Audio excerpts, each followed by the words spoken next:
Hello everyone, कैसे हैं आप सब। My name is Shama. Welcome back to my YouTube channel. PYQ series चल रही है। प्रीवियस ईयर के क्वेश्चन देखे जा रहे हैं। कौन से? पॉलिटी के। तो पॉलिटी में देख लेते हैं आज कौन से क्वेश्चन है। और इसके अलावा कॉन्सेप्ट को क्लियर करना ज़रूरी है। जिससे भी रिलेटेड क्वेश्चन पूछा जा रहा है उससे रिलेटेड पूरा कॉन्सेप्ट क्लियर होना चाहिए। आने वाले फ्यूचर में उसी टॉपिक से कुछ और क्वेश्चन भी बन सकता है। तो चलिए शुरू करते हैं। तो पहला क्वेश्चन क्या है? उत्तर प्रदेश के राज्य लोक सेवा आयोग के कृत्यों का विस्तार किसके द्वारा किया जा सकता है? क्या पूछा जा रहा है कि जो उत्तर प्रदेश के राज्य लोक सेवा आयोग है उसके जो कामों का विस्तार है वो किसके द्वारा किया जा सकता है? तो यहाँ पर ऑप्शन क्या दिया गया है? प्रधानमंत्री के द्वारा, केंद्रीय कार्मिक लोक शिकायत तथा पेंशन मंत्रालय के द्वारा, सी दिया है राष्ट्रपति द्वारा, और लास्ट दिया है उत्तर प्रदेश विधानमंडल के द्वारा। तो अभी क्या है? राज्य लोक सेवा आयोग के कामों का विस्तार। तो यहाँ पर आर्टिकल 321 में बताया गया है कि अगर राज्य लोक सेवा आयोग के कामों से रिलेटेड कोई भी चेंजेस करना है, विस्तार करना है, तो उससे रिलेटेड कहाँ पर होगा? उत्तर प्रदेश विधानमंडल द्वारा होगा। तो प्रधानमंत्री नहीं होगा, केंद्रीय कार्मिक लोक शिकायत तथा पेंशन मंत्रालय नहीं होगा, राष्ट्रपति द्वारा नहीं होगा। राइट आंसर क्या हो जाएगा? डी। तो D is the right answer. Next question देख लेते हैं। संविधान की व्याख्या से जुड़े किसी भी मामले की सुनवाई के लिए आवश्यक उच्चतम न्यायालय के न्यायाधीशों की न्यूनतम संख्या क्या है? क्या पूछा जा रहा है कि अगर संविधान की व्याख्या से रिलेटेड कोई भी मामला आ जाता है, कहाँ? सुप्रीम कोर्ट में, तो जो बेंच बनेगी वो कितने जजेस होने चाहिए? न्यूनतम। ऐसा नहीं है कि 2 में ही हो गया या 3 में ही हो गया, 4 में ही हो गया या 10 में हो गया, 7 में हो गया। एक डिसाइडेड है तो कितनी डिसाइडेड है? तो जो डिसाइडेड है वो है 5 जजेस की बेंच होना जरूरी है। किससे रिलेटेड? ये ध्यान रखना, संविधान की व्याख्या से रिलेटेड अगर कोई मामला आ गया तो वहां पर 5 जजों की बेंच बनाई जाएगी, वही उससे जुड़ा मामला देखेंगे और बाद में अपना निर्णय देंगे। नेक्स्ट क्वेश्चन देख लेते हैं। राइट आंसर क्या हो जाएगा? डी हो जाएगा। पंचायत समिति के सदस्य क्या होते हैं? प्रखंड विकास पदाधिकारी द्वारा मनोनीत, जिला पंचायत अध्यक्ष द्वारा मनोनीत, जनता द्वारा सीधे चुने गए, अप्रत्यक्ष रूप से ग्राम पंचायत के सदस्य द्वारा निर्वाचन। क्या हो सकता है? पंचायत समिति के सदस्य क्या होते हैं? प्रखंड विकास नहीं होते हैं, जिला पंचायत अध्यक्ष द्वारा मनोनीत नहीं होते, जनता द्वारा सीधे चुने जाते हैं। तो राइट आंसर क्या हो जाएगा? सी। नेक्स्ट क्वेश्चन देख लेते हैं। ग्राम, मध्यवर्ती एवं जिला स्तर पर पंचायतों के सभी सदस्य सीधे जनता द्वारा चुने जाएंगे। किन अनुच्छेद के अंतर्गत केंद्र सरकार और राज्यों के बीच? ये लास्ट वाले का राइट आंसर लिखा हुआ है। ग्राम पंचायत हो या मध्यवर्ती हो या जिला स्तर हो, मतलब ब्लॉक हो, ग्राम हो या फिर जिला स्तर हो, तो पंचायत के सभी सदस्य किसके द्वारा चुने जाएंगे? जनता के द्वारा चुने जाएंगे। नेक्स्ट क्वेश्चन क्या है? किन अनुच्छेदों के अंतर्गत केंद्र सरकार और राज्यों के बीच वित्तीय संबंधों के तहत चर्चा की गई है? केंद्र सरकार और राज्यों के बीच वित्तीय संबंध से रिलेटेड कहां पर चर्चा की गई है? तो यहाँ पर आर्टिकल क्या दिए गए हैं? 168, 171, 268, 281, 278, 291, 289 और 295। तो कहां से कहां तक दिए गए? तो यहाँ पर क्या रहेगा? आर्टिकल 268 और 281 यहाँ पर दिया गया है किसके बारे में? केंद्र सरकार और राज्यों के बीच वित्तीय संबंध के बारे में दिया गया। तो राइट आंसर क्या हो जाएगा? बी राइट आंसर हो जाएगा। नेक्स्ट क्वेश्चन देख लेते हैं। भारत के संसद में होते हैं, भारत के संसद में क्या क्या है ये पूछा जा रहा है। पहला ऑप्शन क्या दिया गया? राष्ट्रपति, दूसरा है राज्यसभा, तीसरा है लोकसभा और लास्ट है उपाध्यक्ष। तो संसद किससे मिलकर बनती है? लोकसभा और राज्यसभा और इसके अलावा प्रेसिडेंट, राष्ट्रपति। तो ये तीनों क्या हैं? ये संसद में होंगे, लोकसभा, राज्यसभा और प्रेसिडेंट। अब यहाँ पर पहला करेक्ट है, दूसरा करेक्ट है, तीसरा करेक्ट है, लास्ट वाला नहीं है। तो यहाँ पर पूछा क्या जा रहा है? नीचे दिए गए कूट का प्रयोग कर सही उत्तर चुनिए। सही उत्तर क्या हो जाएगा? पहला, दूसरा, तीसरा। पहले में ही दिया हुआ है पहला, दूसरा और तीसरा। नेक्स्ट क्वेश्चन देख लेते हैं। निम्नलिखित में कौन राष्ट्रीय खाद्य सुरक्षा मिशन NFSM का उद्देश्य नहीं है? क्वेश्चन क्या पूछा जा रहा है कि राष्ट्रीय खाद्य सुरक्षा मिशन का उद्देश्य क्या नहीं है? तो राष्ट्रीय खाद्य सुरक्षा मिशन अधिक उपज देने वाले विभिन्न बीजों का वितरण, बेहतर उत्पाद तकनीक का प्रदर्शन, ऋण सुविधाओं को सुदृढ़ बनाना, नई जारी किस्मों की फसलों को लोकप्रिय बनाना। तो अगर देखा जाए सुरक्षा मिशन का क्या हो सकता है, वितरण हो सकता है, बेहतर उत्पादन हो सकता है, ऋण से रिलेटेड नहीं हो सकता है। ऋण का काम किसका होता है, बैंकिंग से रिलेटेड।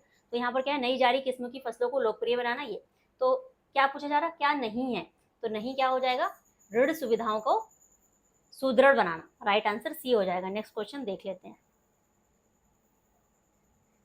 आमतौर पर प्रोटेम स्पीकर के रूप में किसे चुना जाता है। सबसे पहले प्रोटेम स्पीकर होते क्या है, जब नई नई लोकसभा का चुनाव होने के बाद जब नई नई लोकसभा गठित होती है तो वहां पर क्या होता है कि लोकसभा के जो अध्यक्ष होते हैं उनका पद तो खाली होता है।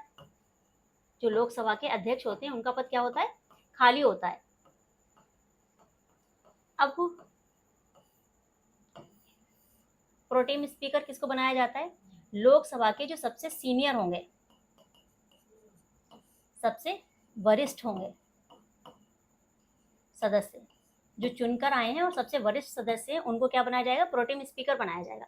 तो अब यहाँ पर क्या दिया गया है, निवर्तमान लोकसभा के अध्यक्ष, निवर्तमान लोकसभा के उपाध्यक्ष, नवनिर्वाचित लोकसभा के सबसे वरिष्ठ सदस्यों में से एक, निवर्तमान लोकसभा के विरोधी दल के नेता। नहीं, क्या होगा, सबसे वरिष्ठ नेता, प्रोटेम स्पीकर। राइट आंसर क्या हो जाएगा, सी हो जाएगा। नेक्स्ट क्वेश्चन देख लेते हैं। विकास निगरानी और मूल्यांकन कार्यालय किसके तहत एक संलग्न कार्यालय में दीर्घकालिक नीतियों की प्रगति की निगरानी करता है। क्या पूछा जा रहा है, विकास निगरानी और मूल्यांकन कार्यालय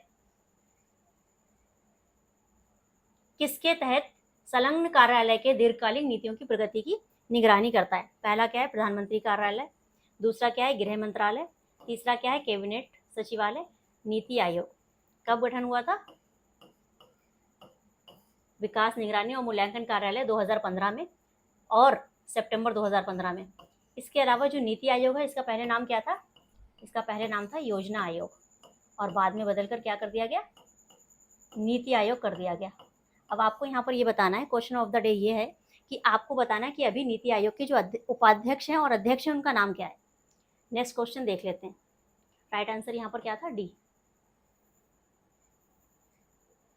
निम्नलिखित में से किस तारीख को भारत की संविधान सभा ने राष्ट्रीय ध्वज को अपनाया था। राष्ट्रीय ध्वज को कब अपनाया गया था, 22 जनवरी 1950 को, 24 जनवरी 1950 को, 22 जुलाई 1947 को या फिर 22 जुलाई 1948 को। तो राइट आंसर क्या हो जाएगा, 22 जुलाई 1947 को। अभी जो राष्ट्रीय ध्वज अपनाया गया था, इसका जो डिजाइन तैयार किया था वो किसने तैयार किया था, पिंगलई वेंकैया ने।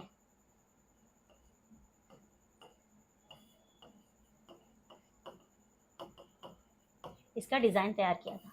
ठीक है, राइट आंसर क्या हो जाएगा, 22 जुलाई 1947। नेक्स्ट क्वेश्चन देखते हैं।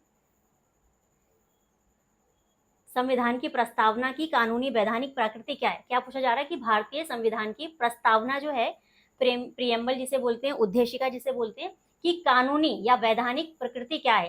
पहला, ये परिवर्तनीय है, दूसरा ये परिवर्तनीय नहीं है, इसे विशेष परिस्थितियों में लागू किया जा सकता है, और लास्ट क्या दिया, इनमें से कोई नहीं। अब परिवर्तनीय का मतलब क्या होता है, इसे लागू कराया जा सकता है, पहला बोल रहा है, दूसरा बोल रहा है इसको लागू नहीं कराया जा सकता है, और तीसरा बोल रहा है कि विशेष परिस्थितियों में लागू कराया जा सकता है, और लास्ट कह रहा है इनमें से कोई नहीं। अब कानूनी, क्या कानूनी तौर पर उसको लागू कराया जा सकता है, तो आंसर क्या होगा, नहीं। जो प्रियम्बल है, जो मौलिक कर्तव्य हैं उनको क्या, और जो नीति निर्देशक तत्व है, ये क्या है, ये परिवर्तनीय नहीं है। परिवर्तनीय नहीं है का मतलब इन्हें न्यायालय के द्वारा लागू नहीं कराया जा सकता। तो राइट आंसर क्या हो जाएगा, राइट आंसर हो जाएगा बी। ध्यान रखना, डीपीएसपी मौलिक कर्तव्य, फंडामेंटल ड्यूटीज, और ये जो प्रियम्बल है, इनको क्या नहीं किया जा सकता, इनको न्यायालय के द्वारा परिवर्तनीय नहीं है, ये इनको न्यायालय के द्वारा लागू नहीं कराया जा सकता। नेक्स्ट क्वेश्चन देख लेते हैं। नेक्स्ट क्वेश्चन, भारतीय संसद की सबसे बड़ी समिति कौन सी है। कौन कौन सी समिति दी गई है यहाँ पर, लोक लेखा समिति, प्राक्कलन समिति, सार्वजनिक उपक्रमों की समिति और याचिकाओं पर समिति। तो संसद की सबसे बड़ी समिति कौन सी है। इससे पहले भी आपको बताया था कि सबसे बड़ी समिति तो बाद में देखेंगे। लोक लेखा समिति में कितने सदस्य होते हैं, 22 होते हैं। प्राक्कलन में कितने होते हैं, 30 होते हैं। और सार्वजनिक उपक्रमों में कितने होते हैं, इसमें भी 22 होते हैं। ये कहाँ से होते हैं, ये 7 राज्यसभा से और 15 लोकसभा से। ये जो 7 हैं वो राज्यसभा से होंगे और 15 लोकसभा। सेम यहाँ पर भी 7 कहाँ से होते हैं? राज्यसभा से, और 15 कहाँ से होते हैं? लोकसभा से। लेकिन यहाँ पर जो 30 मेंबर होते हैं वो सारे के सारे कहाँ से होते हैं? लोकसभा से होते हैं। अब अगर देखा जाए तो बड़ी समिति कौन सी हुई? जहाँ पर 30 मेंबर होते हैं, प्राक्कलन समिति। तो राइट आंसर क्या हो जाएगा? प्राक्कलन समिति इज द राइट आंसर। और यही पूछा गया था कि भारतीय संसद की सबसे बड़ी समिति कौन सी है। अब यहाँ पर ये भी ध्यान रखना है कि सबसे पहले समिति कौन सी बनी, लेकिन यहाँ पर सबसे मेन अभी ये जो 3 है ये इंपॉर्टेंट है। कैसे इंपॉर्टेंट है? इसका आपको ईयर याद रखना है, 1921, इसका 1950 और इसका 1964। ठीक है, तो नेक्स्ट क्वेश्चन देख लेते हैं। संविधान के, भारत के संविधान के अनुच्छेद 371 जे के तहत देश के किस क्षेत्र को विशेष दर्जा दिया गया है? यहाँ पर क्या पूछा जा रहा है कि जो विशेष यहाँ पर दिया गया है ना, आर्टिकल 371 371 जे में क्या दिया गया है? कौन से देश के किस क्षेत्र को विशेष दर्जा दिया गया है? क्वेश्चन ये पूछा जा रहा है। नागालैंड, हैदराबाद कर्नाटक, महाराष्ट्र गुजरात और लद्दाख। तो नागालैंड को दिया गया है 371 ए में, हैदराबाद और कर्नाटक को दिया गया है 371 जे में, और महाराष्ट्र को दिया गया है 371 में। ये ध्यान रखना है, इनसे रिलेटेड एक क्वेश्चन या फिर मिलान करने के लिए आ सकता है। लद्दाख आपको पता है अभी ये क्या बन गया है? केंद्र शासित प्रदेश बन गया है। और वैसे कहाँ पर? जम्मू एंड कश्मीर से मिला हुआ था, एक राज्य था जम्मू एंड कश्मीर, उसी में था लद्दाख। लेकिन अभी क्या है? ये केंद्र शासित प्रदेश बनाया गया है। अब यहाँ पर इसका क्लैरिफिकेशन भी समझ लेते हैं। यहाँ पर क्या दिया गया? भारतीय संविधान के भाग 21 के तहत अनुच्छेद 371 कुछ राज्यों को अस्थायी, संक्रमणकालीन और विशेष शक्तियां प्रदान करता है। और ये जो पार्ट है, जो भाग है, ये 26 जनवरी 1950 से संविधान का हिस्सा रहा है। लेकिन ये ध्यान रखना है कि 371 में जो ए से जे को जोड़ा गया है वो अनुच्छेद 368 के माध्यम से संशोधनों के द्वारा जोड़ा गया है। ये पार्ट तो पहले से था, लेकिन जो ए से जे आर्टिकल आए हैं ना, वो कैसे आए हैं? अनुच्छेद 368 के संविधान संशोधन के माध्यम से ऐड हुए हैं। अब कितने राज्य हैं? टोटल 12 राज्य हैं, जिनमें कुछ ना कुछ विशेष दर्जा प्रदान किया गया है। अब सबसे पहले कौन सा देखते हैं? 71। यहाँ पर 71 एक इससे विदर्भ, मराठवाड़ा, सौराष्ट्र और कच्छ, क्या कौन से ये हो गए? महाराष्ट्र और गुजरात के एरिया हो गए। तो महाराष्ट्र और गुजरात के लिए 371 में बताया गया है। और 371 ए में क्या बताया गया है? नागालैंड के बारे में। नागालैंड को विशेष दर्जा देता है। विशेष दर्जा से मतलब क्या हो गया? कि संसद राज्य विधानसभा की सहमति के बिना नागा धर्म, सामाजिक प्रथाओं, प्रथागत कानून, भूमि अधिकार, नागरिक एवं आपराधिक न्याय से संबंधित मामलों पर कानून नहीं बना सकती। यहाँ पर इनको स्पेशल दर्जा ये दिया गया कि संसद राज्य विधानसभा की सहमति के बिना कोई भी कानून इनसे रिलेटेड नहीं बना सकती। तो ये विशेष दर्जा इनको दिया गया है। अब 71 बी में किससे रिलेटेड है? असम से रिलेटेड है। 71 सी में किससे रिलेटेड है? मणिपुर से रिलेटेड है। मणिपुर ध्यान रखिएगा क्योंकि यहाँ पर राष्ट्रपति शासन कई बार लग चुका है। इसके अलावा क्या है?